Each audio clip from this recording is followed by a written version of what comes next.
ጠንክሮ መስራት ብቻውን ለምን ሀብታም አያደርግም? ሰላም ጤና ይስጥልኝ። ዛሬ ሁላችንም የምናውቀውን አንድ ትልቅ ተረት እናፈርሳለን። ከህፃንነታችን ጀምሮ በቤተሰብ በትምህርት ቤት እና በህብረተሰቡ የተነገረን አንድ ነገር አለ። ልጄ ጠንክረህ ተማር፣ ዲግሪን ያዝ፣ ከዚያ ደግሞ መስሪያ ቤት ተቀጥረ ከሌሊት እስከ ቀን ስራ፣ ያኔ ሀብታም ትሆናለህ የሚል። ግን እስኪ ዙሪያችሁን ተመልከቱ።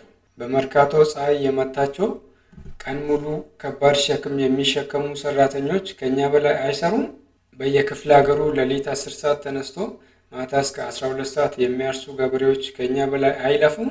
ታዲያ ለምንድን ነው ጠንክሮ መስራት ብቻውን ሚሊዮነር የማያደርገው? እውነታው ይህ ነው። ጠንክሮ መስራት ሞተር ነው፣ ግን ስትራቴጂ አይደለም። ያለምንም ሊፍሬጅ ወይም የማባዣ ዘዴ ዝም ብለህ የምትለፋ ከሆነ ልክ የመሮጫ ማሽን ላይ እንደመሮጥ ነው። ትደክማለህ እንጂ የትም አትደርስም። ዛሬ ለምን ልፋትህ ውጤት እንዳሰጠ እና በኢትዮጵያ ተጨባጭ ሁኔታ ሀብት ለመገንባት የሚያስፈልጉን 3 ዋና ዋና ነጥቦችን በዝርዝር እንመለከታለን። እነሆ የመጀመሪያው ነጥብ የመስመራዊ ገቢ ወጥመድ። አብዛኛው ኢትዮጵያዊ የሚኖረው በመስመራዊ ገቢ ወይንም ሊኒየር ኢንካም ላይ ነው። ይሄ ማለት ጊዜን በገንዘብ መለወጥ ነው። 1 ሰዓት ትሰራለህ፣ የ1 ሰዓት ክፍያ ታገኛለህ። ለምሳሌ አንድ የቀን ሰራተኛ በቀን 400 ብር ሊያገኝ ይችላል። አንድ የግል ድርጅት ሰራተኛ ደግሞ በወር 20 ሺህ ብር ሊያገኝ ይችላል። ልዩነቱ የክፍያው መጠን እንጂ ስርዓቱ አንድ ነው። ሁለቱም ስራ ካቆሙ ገቢያቸው አብሮ ይቆማል። የዚህ የገቢ ሂደት ትልቁ ችግር ጣሪያ ወይም ገደብ ያለው መሆኑ ነው። አንተ ምንም ብትጠነክር በቀን ያለ 24 ሰዓት ብቻ ነው። እንቅልፍ ባትተኛ እንኳ ከ24 ሰዓት በላይ መስራት አትችልም። ስለዚህ ገቢ በጊዜ ተቆልፏል ማለት ነው። ሀብታም ለመሆን ግን ጊዜን ከገንዘብ ጋር ማላቀቅ አለብህ። ሰዓትን ሳይሆን ውጤትን መሸጥ ስትጀምር ነው የሀብት በሩ የሚከፈት። ሁለተኛው ነጥብ 4ቱ የማባዣ ወይንም ሊቭሬጅ ምሰሶዎችን መረዳት ነው።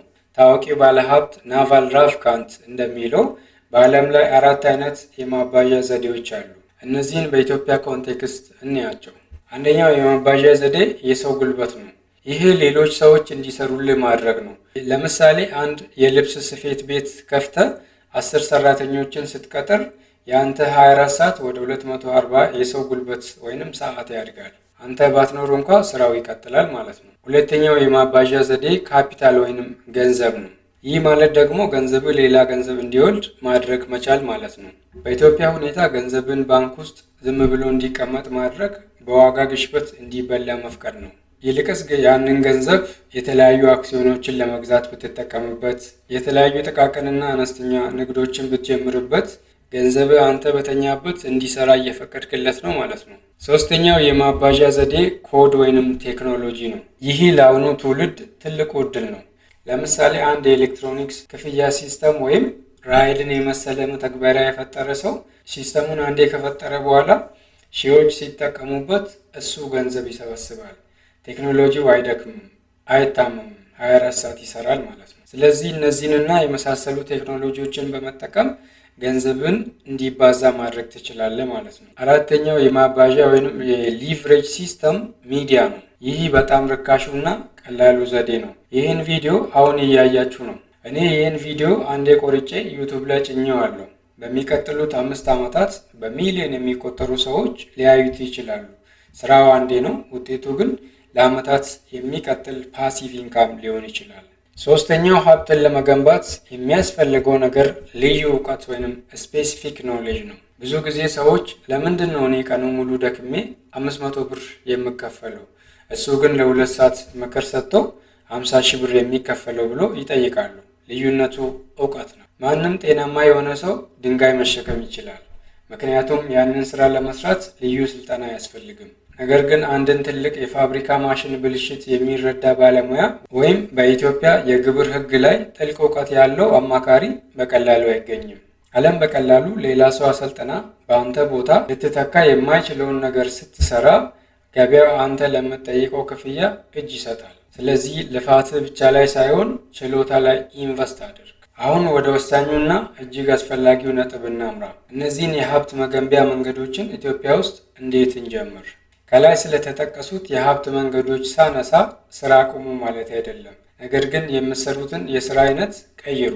አንደኛ ከጉልበት ወደ አእምሮ ስራ ተሸጋገሩ። በእጃችሁ ብቻ ሳይሆን በጭንቅላታችሁ የምትሰሩትን ነገር ፈልጉ። ሁለተኛ ትንሽ ካፒታል ማጠራቀም ጀምሩ። ያጠራቀማችሁትን ገንዘብ ወደ አሴት ወይንም ገቢ ወደሚያመጡ ነገሮች ቀይሩ፣ ኢንቨስት አድርጉ። ሶስተኛ የተለያዩ ዲጂታል ክህሎቶችን ይማሩ። ኢንተርኔት በኢትዮጵያ ውስጥ ትልቅ የገበያ በር እየከፈተ ነው ያለው። ይህን ተጠቀሙበት።